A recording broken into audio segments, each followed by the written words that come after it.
I'm Nala Huda, and in this edition of Dialog Tiga Penjuru, we ask a difficult but urgent question. Are our kids truly safe online? Malaysia faces a digital crisis where 1 in every 4 children has stumbled onto sexual or disturbing content online. AI-generated child abuse material has skyrocketed from a few thousand cases to nearly 500,000 in just months. And as technology races ahead, our laws, institutions, and even parents are struggling to keep up. So we ask these critical questions. Should we raise the minimum age for social media? Are parents being unfairly blamed? And do tech companies deserve criminal liability? To help us unpack and break this down, we're joined by 3 experts at this hour. We have Sanya Saranovic, Deputy Representative of UNICEF Malaysia, Professor Datuk Nur Azia Muhammad Awal, Child Law Expert from UKM, and Dr. Hezrina Begum, Criminologist and Senior Lecturer at the Faculty of Law, University Malaya. Thank you so much to our 3 panelists for joining us today. Thank you for having us, Naila. Thank you. Now, perhaps we can start off with you, Sanya. We're referring to some of the statistics that UNICEF in Malaysia recently revealed that 1 in 4 children has stumbled onto sexual or disturbing content online. This is just in Malaysia. Do you think this is a failure of policy, technology, or parenting? Who should bear responsibility? What do you think makes children particularly vulnerable? Once again, thank you for having me, Naila, and happy World Children's Day. Tonight, Merdeka is going blue to celebrate World Children's Day. Regarding statistics that you mentioned, why children, what is the situation? I think it's not only a case in Malaysia, it's a global phenomena. And because children are particularly vulnerable, because they're naturally curious and trusting, and they're often lack of ability to distinguish safe from harmful contact, and this is making them an easy targets for grooming and manipulation. As you mentioned, in Malaysia, 94% of children aged 12 to 17 are online, and 1 in 4 Malaysian children has experienced some content, sexual or disturbing content. As you mentioned as well, alarmingly, around 100,000 children fell victim to online sexual exploitation or abuse each year. So how parents can help staying engaged, talking openly about online experience and using parental controls. But also regulators must enforce safety by design standards and require platform to implement age assurance and reporting tool. We have in Malaysia Online Safety Act 2025 is a good step, is a positive step, but enforcement and awareness must go hand in hand. So to answer to your question, who is responsibility? It's responsibility to everyone, starting with parents, industry, regulation, policy. The system needs to be in place, not to ban children of internet exposure, but to navigate and empower them to use in a safe manner to protect themselves and to protect the others. Prof. Azia, do you agree? Is there anyone that should bear the most responsibility? Can we pinpoint perhaps parents or policy, technology? What do you think? Well, happy World Children's Day. Thank you, Naila. I think very basic thing that we need first to understand that, of course, children are the care of parents, and it is the parents who actually provide them with all those technological gadgets, the handphone, the laptops, and whatnot. And of course, when they go to school, they also will meet friends that probably have the same equipments, and then they will start talking peers to peers, of the same age, and then they will start get connected. So I think first and foremost, that responsibility of making sure that our children are safe online are the parents' responsibility. And children must know that this using handphones or laptop or being on the online come with a responsibility and also some liability, and it will have to be explained. Parent must take that first step of explaining to children, if I use this, you will have to do that. And secondly, of course, the government, I think, have the biggest responsibility, making sure that children are safe online and passing the Online Safety Act 2020. I think it started off in 2024, then end up in 2025 getting the royal assent, and it will be enforced on the 1st of January 2026, so it says. So to me, government has done its bit, but of course, then law would be good on paper, but will not be that good if it's not being enforced properly. So I think we need to prepare ourselves in what we are talking about in terms of online safety. We must have a proper enforcement group, proper equipment. It's not easy to monitor things online. And if you put the responsibility to the general public, I mean, if children is online and they saw something, do you think they would report? I don't think so. So it must be somebody, there must be some sort of mechanism whereby you could actually look at various platforms, what are they doing, and then if they do breach or break the law, then they should be then prosecuted and be punished heavily. And Dr. Hizrina, your thoughts on this? Can we pinpoint this as a failure of policy, technology, parenting? What are your thoughts? Okay, I do agree with what Prof. Azia say. And I think basically, while both are important if we talk about laws and enforcement, but I think the problem with regards to Malaysia is the implementation and enforcement. Firstly, while we do have laws, we have this dense framework in the Penal Code, Communications, Multimedia Act, Sexual Offences Against Children, I think Evidence Act and all this. But when we talk about CSAM, it's those whatever laws are meant that's written for an internet is meant for images of real children rather than AI generated children. This one is not covered. This one is not covered. So so in practice, basically, I think the frontline capacity to me is rather patchy because we have limited digital forensic resources. We have, I think, slow cross-border cooperation. So when you hear even certain ops, certain operations, it's been, I mean, it takes several years to actually come to fore. So I think we need to expedite that. And, by that time when everything is recovered, there'll be so much harms already caused towards the children, sometimes irreparable harms. So I think while we do have all these laws, I feel that it lags behind AI and the platform accountability. So because, and also, all these AI platform, all these internet platforms is designed just to engage. It's not designed for security purpose. Everyone is, they're so engrossed on engagement rather than security purpose. So I think we need to look at the enforcement bit a bit more. Laws is there, but I think the enforcement at the moment, yeah. You pointed out a lot of really important points there, and we will talk about implementation or the aspect of enforcement a bit later. But before that, you also talked about the cross-border nature of this. Sanya, your thoughts? How do you think Malaysia should navigate the cross-border nature of these online threats? We're looking at grooming networks, trafficking operations, the sort of harms that children are exposed to online when many of these perpetrators operate outside our jurisdiction. Sanya. Yeah, thank you for this question. And just to reinforce that the message that came from the previous questions, that a lot of responsibility is on parents, but parents also don't understand the risk of the internet. So the the dialogue like this, raising awareness, is an important part of support to parents.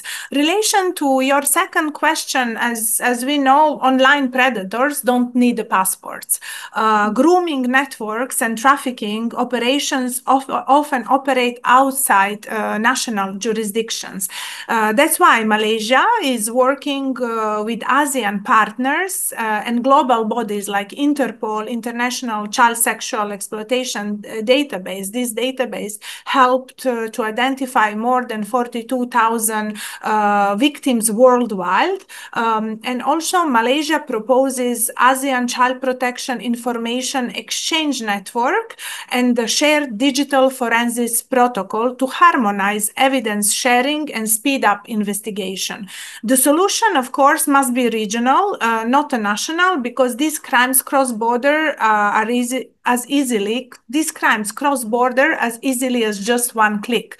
Yesterday, we just finalized ASEAN event, ASEAN ICT Forum that Malaysian government hosted with support from UNICEF and Australia High Commissioner. And it was a lot of talk of cross-border cooperation. We know that Australia is now leading. They are having, they will start to implement this ban on social media, for example, below age 16. So we will have opportunity to learn from them. But we also know that there is a big appetite among all countries in the world to cooperate on this, because it's really becoming an issue of the modern age. Children are more and more exposed to the risk of the internet and online exposure, but we also should not look just into the bans and limit children exposure to the online, but rather help them to navigate using the safe tools in a safe reporting mechanisms.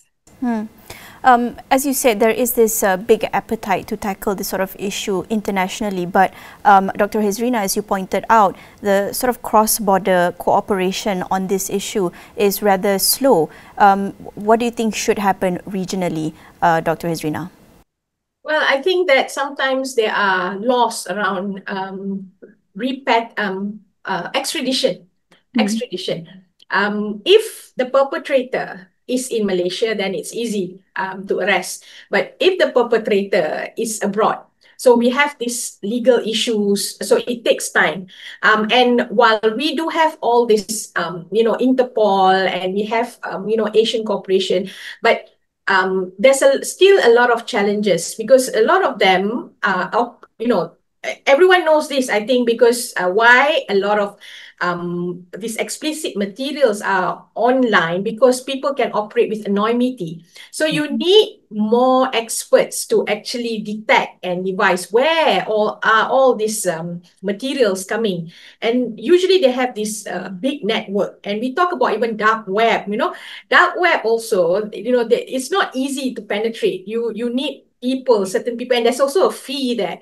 So like I said, there must be a way, especially when we deal with children exploitation, trafficking, to try and make this process, especially extradition process, a bit quicker.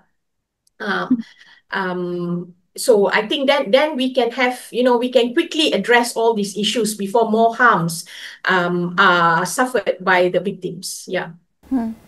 There's a lot of talk about, of course, enforcement and how implementing these laws are easier said than done. Prof. Azia, what do you think? What's missing here? Do you think enforcing laws on the internet is still difficult? It's impossible, or do you think that there just needs to be more initiative being done?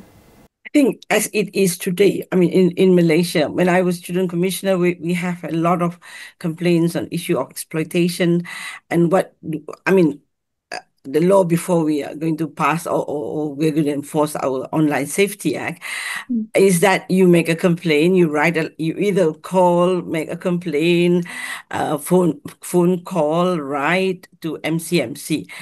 And if it's on Facebook, if it's on Instagram, you have to inform. Of course, when you are doing it, they have do you want to report? So you report that they are having a very, sexual content which is dangerous to very, and we are offended by those content. So you need to write to inform them.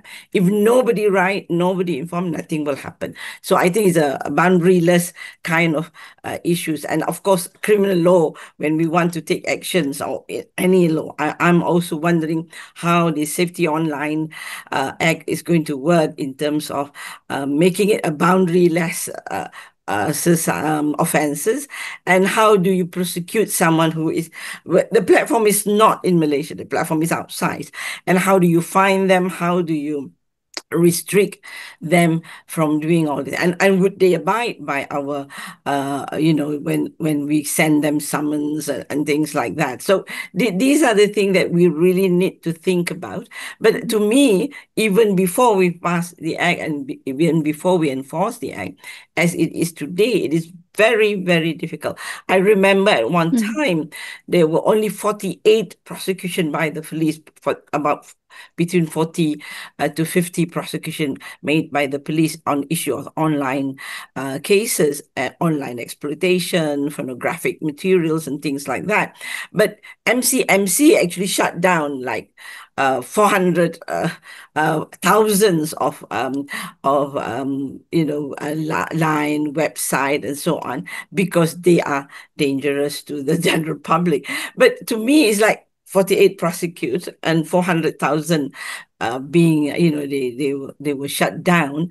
It's not something, it's like not even 1% of the total amount that MCMC did. So to me, this is something that we really need to do. The enforcement is very important. You were saying about, Australia is going to start on the 10th of December. They're going to make sure that under 16 should not be on Facebook, on Instagram.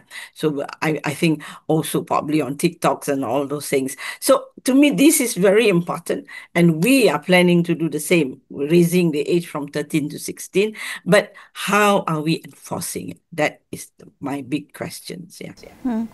How are we enforcing it, and should it even be enforced in the first place is the billion-dollar question here. Sanya, you said earlier that banning social media or restricting it according to ages is not the solution here, but rather to help children navigate. Your thoughts on raising the minimum age for children to access social media, is that not the right solution? Are we not in the right direction, Sanya?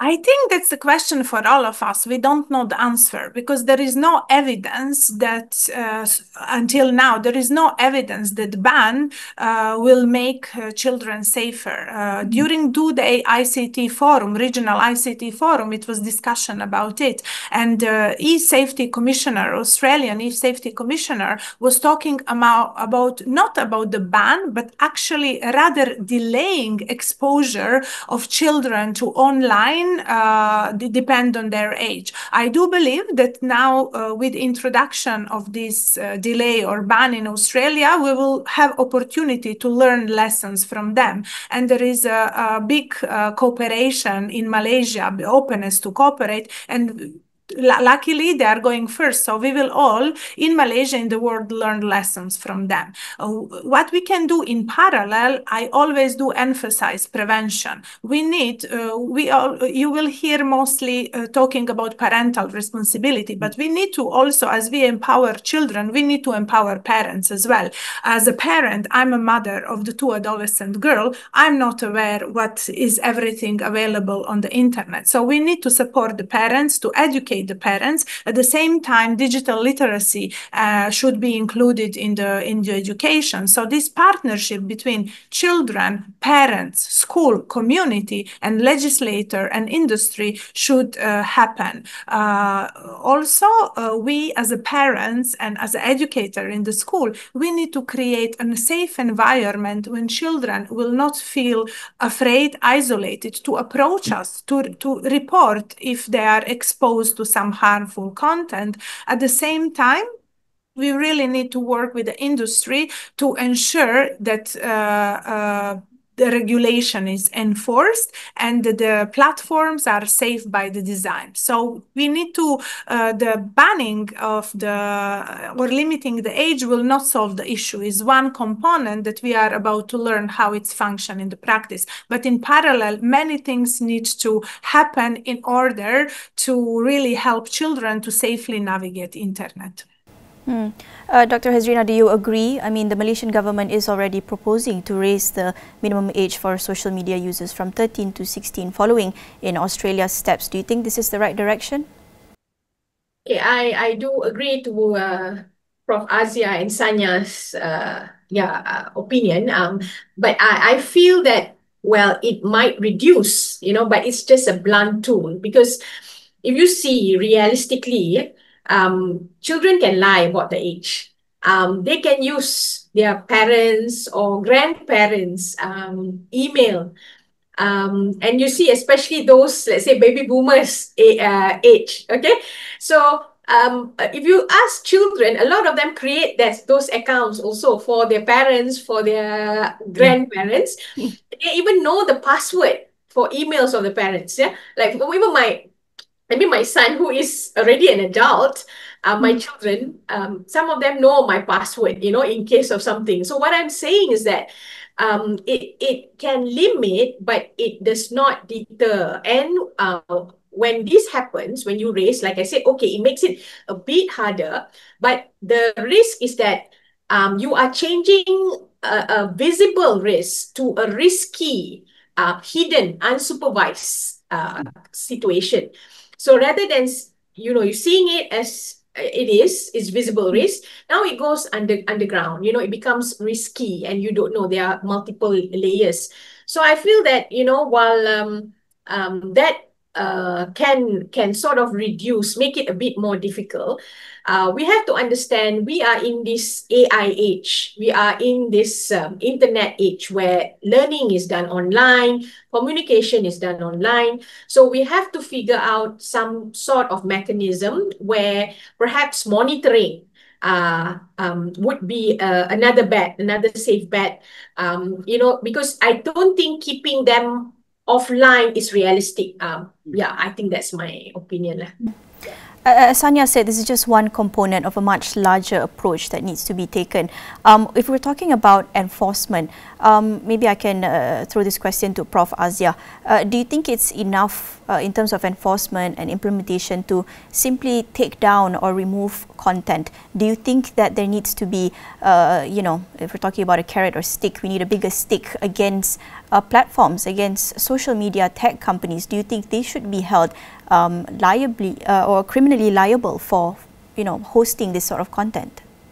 No, taking down is not enough to me, because damage has been done. Yeah, and whatever is being downloaded online is there. You probably will still be able to trace it, even if you have taken down or closed that particular website. That's one thing. Number two, I think it's important that the platform provider be prosecuted, be taken to court, be held responsible. And number three, I would just want to add on whether the increase of age 13 to 16 would certainly help. I mean, I was the first student commissioner. I do think that this is a child's right to information, but it is I think it's a parental guidance kind of right in terms of getting information, but there must be some sort of mechanism where we could, improve the situation as such that we are able to control or give them proper guidelines. I certainly agree with Sanya when we say that it must be in the school syllabus, where children, upon entering into this online issue in terms of using handphone or laptop, especially during COVID, we were just shocked. It was so sudden, and everything went very fast, and we really need to from now on, start the guidelines and give parents some information how to go about controlling these issues. Because otherwise, one, you're trying to balance between rights of children to information, right to children to get fully, to use online materials and things like that. But at the same time, you are worried about your children's safety. You are worried that they are being exploited. And I think I'm one of those generation. I'm already retired. I have grandchildren. I now worry about my grandchildren, and they even tell me, actually, grandma, you can do this. I thought, oh my goodness. And how old is she? She's only 7, and she knows what to do when she's holding a handphone. And I was like, oh, this panicked me. And I said, we must do something, because as grandparents, I don't know what to do when my grandchildren say, please, can we use your handphone? I say, no, you're not. And then, so it must be a certain rules that we have. So I think enforcement is very important, and we must try to prosecute a few platform providers, because damage has been done and they must pay compensation for those. I mean, in particular, those pornographic materials of children these children must be given compensation here.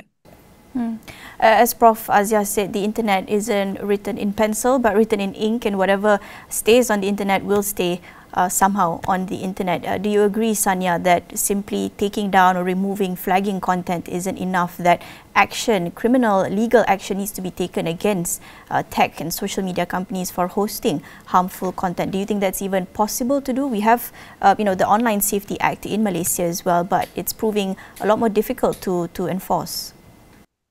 I mean, like every legislation, it's this one new that is innovative at the current moment will be challenging to enforce, but it's not a reason not to do so. Taking down the harmful content is only one portion of the holistic and comprehensive approach that we need to reassure. You are talking about penalization, fully agree, and prosecution, but this is again at the end of the story, at the end of the process. It's more retributive. What I would like to strengthen from my perspective and from UNICEF perspective, any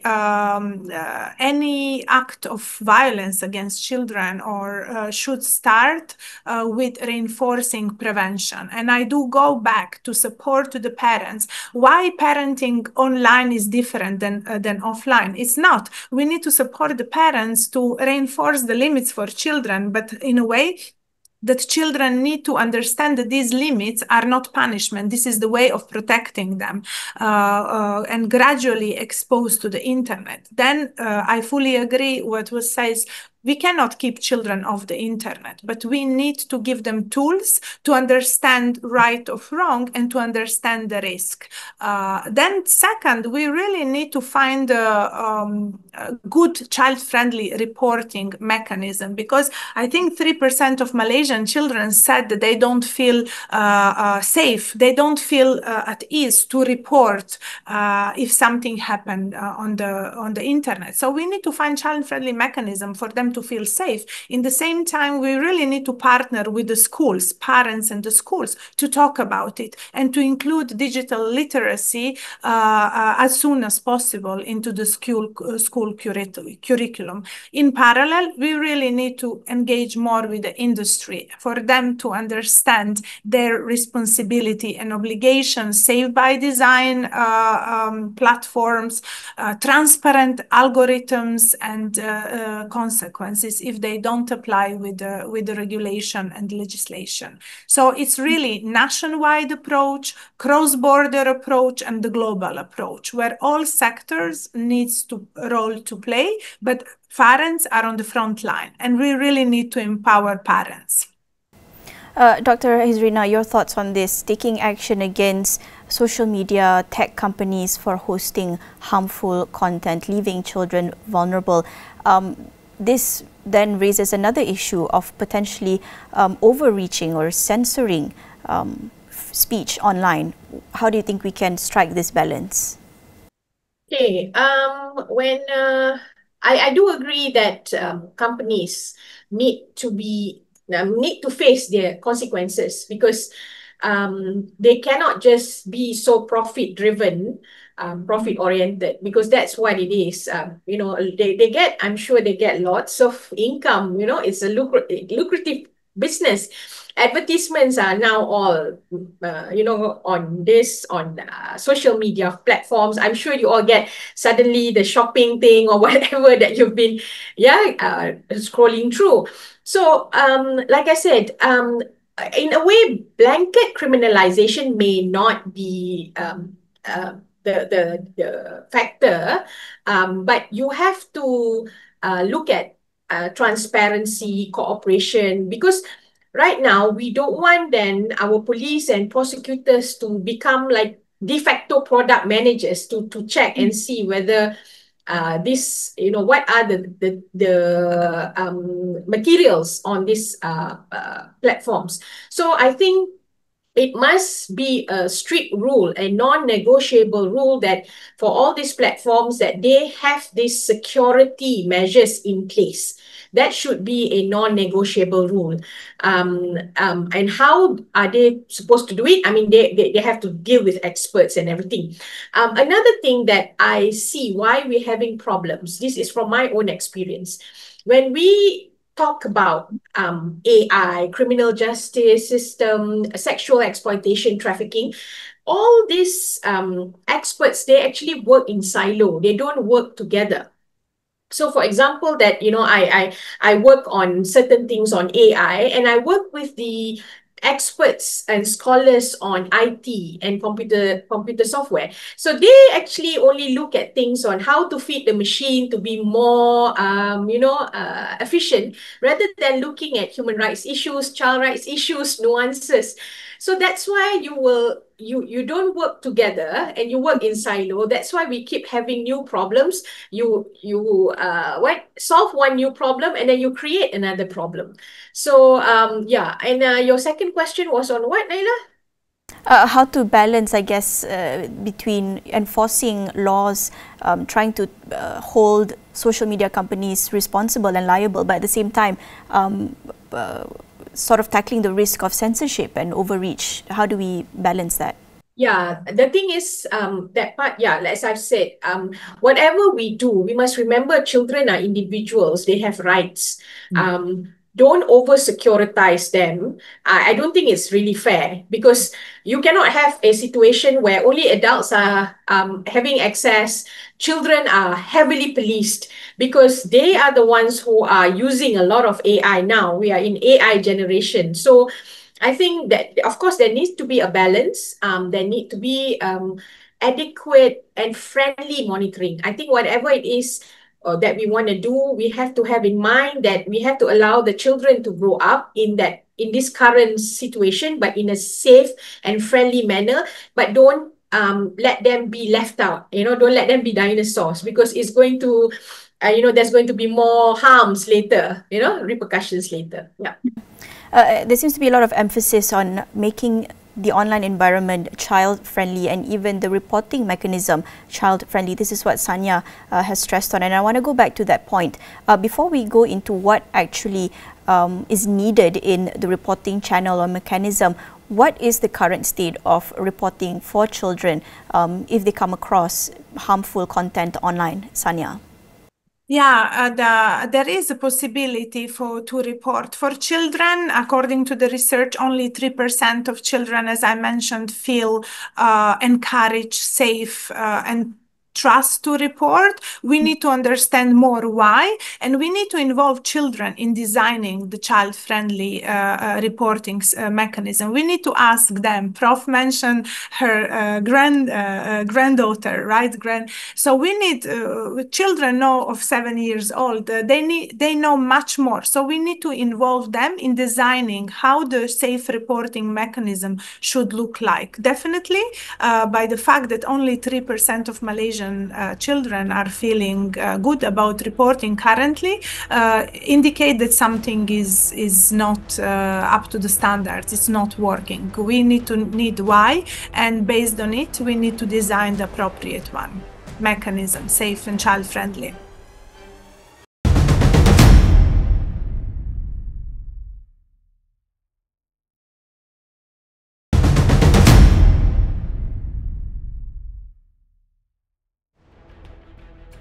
Talking about this child-friendly reporting mechanism, I think it probably sounds good on paper, but how would that look like in practice? Prof. Azia, you talked about your own experience with not just your children, but your grandchildren now. And I think perhaps in some parents' cases, their first instinct would probably be to punish, to immediately take away their gadgets, their mobile phones, their laptops, and to perhaps reprehend not the predator, but perhaps the children themselves for accessing this content. How do you think we can sort of shift this or transform this narrative or this mindset that we shouldn't punish children, but instead allow or create this conducive and safe environment for them to speak to parents and trust them?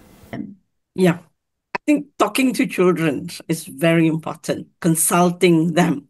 I know the Office of Student Commissioner, we do have the Children Consultative Council, where we do have consultation with children as from the age of 8, until they are 18. So we have different groups, and whenever we need to do a policy papers on various issues, we consult them, we ask them, we talk to them, and we listen. It's very important to listen to children, and I think this is what is probably lacking now, where both parents are working and with heavy responsibilities, and they probably have between 1 to 3 children now. I think the generation do not have many more than that. But at the same time, you must remember they can't afford helpers, domestic workers at home. Then they probably send children to various nurseries and also to school. So in between, they probably have a transit house. And they need handphone because they need to tell their children, mommy will pick you up maybe a little bit late. Please go to the transit house, things like that. And how do you control when you probably provide? And now, of course, some schools are actually banning handphone. But to me, it is a very important gadget to communicate, to talk. But so it is very, very important to listen to them and ask them what they actually know. How does this little handphone works? How does this laptop works? And then you would probably get an answer to how to actually work a mechanism to provide some form of control. Now, the other thing is when Dr. Hazrina was saying about children having more information than we do. I think that's very important. We sometimes always drafted laws and policies based on our glasses, our eyes, not their eyes. So when I first did the first student consultation, when I was student commissioner, I asked them, what do you actually want me to do? What are the things that you think would be, good to change? And they themselves, even, there are some who actually said, I want to go to school. I want to go to school and I feel safe. Can you stop these children that come to school and disturb others? Bully, yeah, not in so many words. That's what they actually want.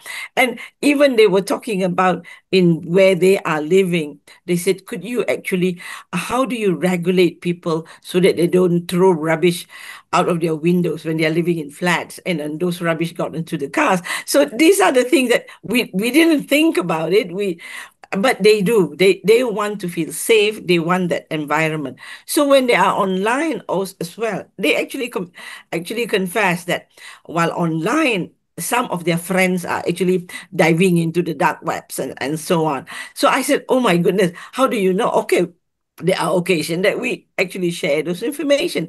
And now classrooms have their own WhatsApp groups and all that. This is something that we must try.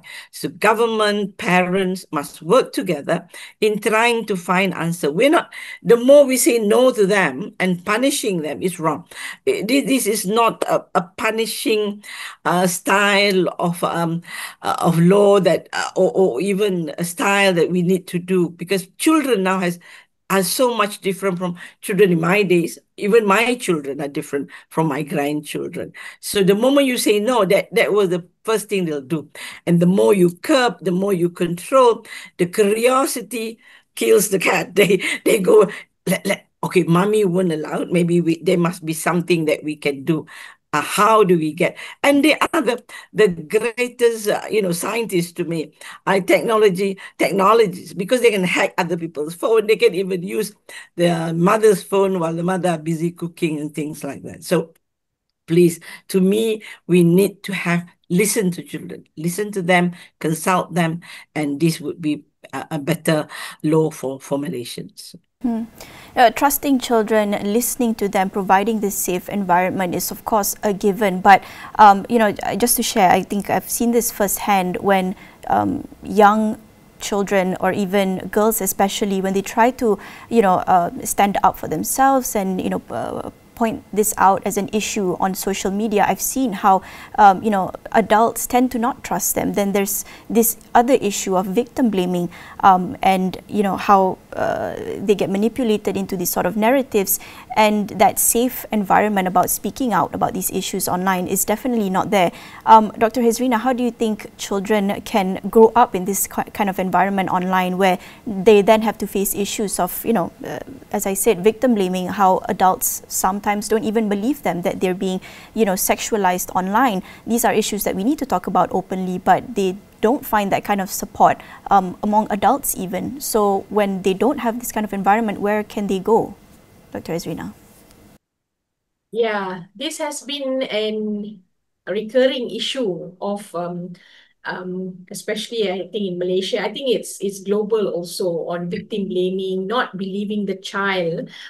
Although we do have our CRC, we have laws, but still children have very little rights.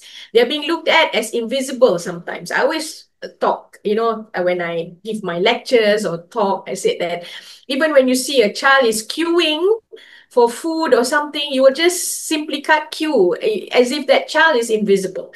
So that is when we talk about, you see the child visible, and you still act as if the child is invisible. What more if it's online? So a child's words are most of the time they're not believed. They are being, there's a lot of suspicion towards what they say. Then their credibility. They need to be corroborated, and then they are an easy target to blame, of course, because first thing they will say that, children, are you sure you saw this? Maybe you are just imagining it. You are watching too much of cartoons or some series. You're creating this. This has always been a problem. And then there's a lot of victim blaming. Then victim blaming will go. The first thing is parents. They're always blaming parents. While I know parents, yeah, we do a lot of, hold a lot of that bulk of responsibilities. But we have to be realistic. You cannot be monitoring your child 24/7. We have, we have to work, make ends meet, because while parents have a lot of responsibility, bear the bulk of responsibility, and the school, and whatever. But I think firstly, the school have to teach on online, the safety of going online. Okay, you can go online, but this is what will happen. And if this happens, what do you do? I don't think children are being taught all that. Even like I said, stranger danger for teaching stranger danger for schools in Malaysia also, as opposed to some countries in the West. Stranger danger, they're just talking about, do not talk to strangers, do not go into the car with strangers, but they do not say do not speak online with strangers. I think many of us do, in school, they still don't teach that. It's just physical. It's just limited to that. So when a child is online, that's why I said you have to make this mechanism easy for them to report, or who do you complain to if you feel bullied, if you feel harassed, if you feel blamed. Yeah, then children will know that, okay, I can go here, and if something comes to me, there's somewhere I can report to, and for them to be believed. Even let's say after investigation, you find there's nothing, you still have to give them that benefit of the doubt. stop doubting them before giving them the benefit of the doubt. I think this needs to be a big thing that we need to educate the society itself. Just the last thing is that if we keep just looking at the child, the family, or the school, we are also absolving the companies and the platforms. So now they are taking that benefit, saying that, well, we are providers, it's up to you to teach. So that's why it's good that we have to also put them accountable and not just say that it's just your duty to keep safe. Yeah. Safe. Yeah. Sanya, do you think that this issue where, society doesn't believe children, that when they fall victim to, harmful sexualized content online, that society doubts them, that it's, like the tale of the boy who cried wolf? And do you think this just happens in Malaysia? Do you see this happening internationally? And how big of an issue is this? How does this then act as an obstacle to children finding a safe environment to report about these issues? Naila, I do think that this is an issue international. It's not only for Malaysia, of course, it's international issue. And that's why, we, instead of waiting for children to be victims of offline or online crimes, let's engage with children and let's institutionalize participation of children on all issues that matters to them, including online protection. Here in Malaysia, I call Malaysia my home already almost 3 years, and I met some wonderful young people, very articulate, talking about climate, talking about mental health. Let's listen to them and let's build this muscle that they also talk about their online experiences and how they would like to see online world safe for them. Because it's not only that we need to listen them and give them, as colleagues said, benefit of the doubts before creating our own opinion. Let's trust them, because nobody offline or online will invent that being a victim of sexual crime or of violence. So the solution is to build not only reflex and muscle to listen children, to really institutionalize participation. It's off the topic, it's not about online, but I've been witness of Langkawi Declaration, where youth of Malaysia told the ministers in the ASEAN region of environment how they would like to see a safe environment. And so let's give them this opportunity to articulate themselves, and then we will be more open and more rely on their opinion, including listening and trusting them when they face obstacle. When it comes to the online protection, we need to build digital resilience. I call this digital resilience. We don't need to have children only safe online, but also empower them to see the risk, but also to seize the opportunities. Prof. Azia, we were talking about this earlier, about shifting this mindset, about believing and listening to children as opposed to just punishing them. But how do you think we can institutionalize this shift of mindset into our institutions, into our laws, legal protection for children? Or do you think this is easier said than done? If I have the policymakers, then they will have to start that at home. Parents must first listen, must believe their children. Otherwise, children, if you are stern with your children, you are so much so into disciplines, until they can't even, they are so afraid to voice whatever problems they have. I think that whatever laws you're going to pass is not going to work. Okay, that's most important. So you must also learn how to listen, how to appreciate, and also you must actually educate the public. If you look at, I've seen some issues on the Facebook, on Instagram, and it's horrifying how people actually criticize. It doesn't matter. And if you remember some years ago, an issue of one particular school girl who actually complained about issue of sexist remarks. Yeah, and she was actually, people were actually blaming her, putting words into people's mouth and saying all the bad things. And she actually was afraid to go to school. She don't even want to talk about it for a while until somebody from the ministry, and also I think I went and actually had a phone conversation and trying to actually help her to give her, empowered her to actually, she was brave enough to actually openly talks about it. But in the end, the netizen as well as the community are not ready to have this particular child being so outspoken. So I think Malaysia, I think this is 2025, and we have sophisticated laws that trying to secure children's safety and also protect children's right. But the community are not prepared.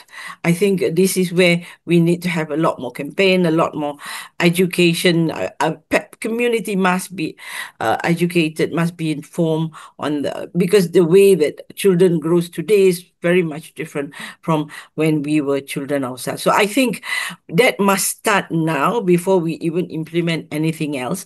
And it is from this particular education style of for the community that will lead to consulting children and listening to. Otherwise, children, even at school, I mean, I've been to many schools, and when I asked them, do you have a box where children could actually put in complaint? Those were the days when they have any kind of complaint, they can put it in the box. None of the school have that. Oh, we don't use that anymore. But even if they have, and I said, what happened to it? They said, oh, the deputy headmaster will take it out, read through. And what do you do after that? Nothing. So even then, children will say, why should I complain? Why should? And there are also many cases when this is out of the issue, but issue of bully, when a child tells the parent actually believe and went back to the school.